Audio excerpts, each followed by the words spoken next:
June 24. Busy as an ant. Proverbs chapter 6 verses 6 to 11. The soul of the sluggard craves and gets nothing, while the soul of the diligent is richly supplied. Proverbs chapter 13 verse 4. My son found his first job when he was 16. He soon discovered that the job involved much hard work and very little fun.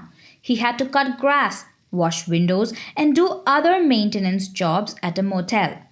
The work was no fun, but payday was. He enjoyed having his own money to spend and not having to rely on his allowance.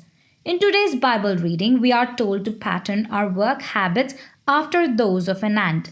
Have you ever watched an ant struggle to carry something bigger than it is?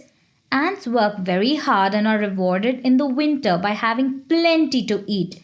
Those who don't work now will suffer the consequences later. God tells us to work hard, whether at home or for a paycheck. Those who work hard will be rewarded. Amen.